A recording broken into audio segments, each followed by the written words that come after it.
Steve Bannon, a longtime ally of former President Donald Trump, has been indicted on 2 counts of criminal contempt of Congress after he defied a subpoena from the House committee investigating the January 6 insurrection at the U.S. Capitol. The indictment comes after a parade of Trump administration officials, including Bannon, have defied requests and demands from Congress over the past 5 years with little consequence, including during Democrats' impeachment inquiry.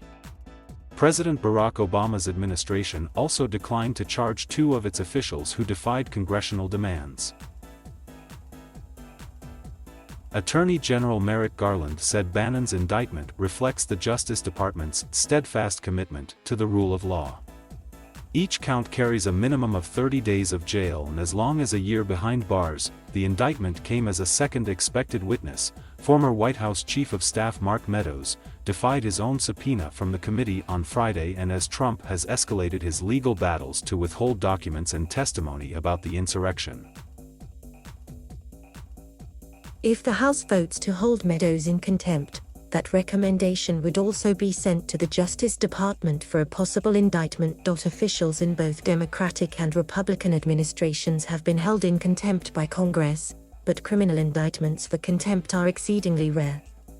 The most recent notable examples of criminal penalties for not testifying before Congress date to the 1970s, including when President Richard Nixon's aide G. Gordon Liddy was convicted of misdemeanor charges for refusing to answer questions about his role in the Watergate scandal. Democrats who voted to hold Bannon in contempt praised the Justice Department's decision, saying the charges reinforce the authority of Congress to investigate the executive branch and signal potential consequences for those who refuse to cooperate. The days of defying subpoenas with impunity are over, tweeted House Intelligence Committee Chairman Adam Schiff, who sits on January 6 panel and also led Trump's first impeachment inquiry. "We will expose those responsible for January 6. No one is above the law." The chairman of January 6 panel, Democratic Representative Benny Thompson, told reporters at an event in his home state of Mississippi on Friday that he will recommend contempt charges against Meadows next week. Thompson and the vice chairwoman of the panel, Republican Representative Liz Cheney of Wyoming, said in a statement, "Mr. Meadows, Mr. Bannon, and others who go down this path won't prevail in stopping the Select Committee's effort getting answers for the American people about January 6, making legislative recommendations to help protect our democracy, and helping ensure nothing like that day ever happens again." Meadows and Bannon are key witnesses for the panel, as they both were in close touch with Trump around the time of the insurrection. Meadows was Trump's top aide at the end of his presidency and was one of several people who pressured state officials to try and overturn the results. Bannon promoted January 6 protests on his podcast and predicted there would be unrest. On January 5, he predicted that all hell is going to break loose.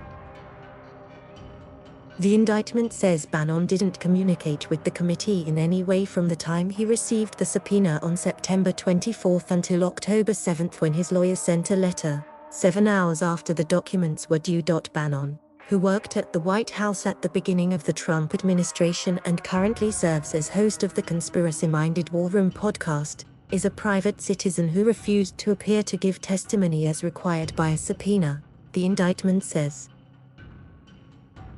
When Bannon declined to appear for his deposition in October, his attorney said the former Trump advisor had been directed by a lawyer for Trump citing executive privilege not to answer questions. The attorney did not respond to a message seeking comment on Friday. This is not the first time the longtime Trump ally has faced legal peril. In August of last year, Bannon was pulled from a luxury yacht and arrested on allegations that he and 3 associates ripped off donors trying to fund a southern border wall. Trump later pardoned Bannon in the final hours of his presidency. Meadows, a former congressman from North Carolina, defied his subpoena on Friday after weeks of discussions with the committee. His lawyer said that Meadows has a sharp legal dispute with the panel as Trump has claimed executive privilege over the former chief of staff's testimony, as he had with Bannon's. The White House said in a letter Thursday that President Joe Biden would waive any privilege that would prevent Meadows from cooperating with the committee, prompting Meadows' lawyer to say he wouldn't comply. Legal disputes are appropriately resolved by courts, said the lawyer, George Terwilliger. It would be irresponsible for Mr. Meadows to prematurely resolve that dispute by voluntarily waiving privileges that are at the heart of those legal issues. As the sitting president, Biden has so far waived most of Trump's assertions of privilege over documents and interviews, citing the interest of the public in knowing what happened on January 6. Trump sued the committee and the National Archives to stop the release of documents, and U.S. District Judge Tanya Chutkan has repeatedly backed Biden's position, noting in one ruling this week that presidents are not kings, and plaintiff is not president. The panel's proceedings and attempts to gather information have been delayed as Trump has appealed Chutkan's rulings. On Thursday, a federal appeals court temporarily blocked the release of some of the White House records the panel is seeking, giving that court time to consider Trump's arguments. Still, the House panel is continuing its work, and members have already interviewed more than 150 witnesses in an attempt to build a comprehensive record of how a violent mob of Trump's supporters broke into the Capitol and temporarily halted the certification of Biden's victory. The committee has subpoenaed almost 36 people, including former White House staffers, Trump allies who strategized about how to overturn his defeat, and people who organized a giant rally near the White House on the morning of January 6. While some, like Meadows and Bannon, have balked, others have spoken to the panel and provided documents.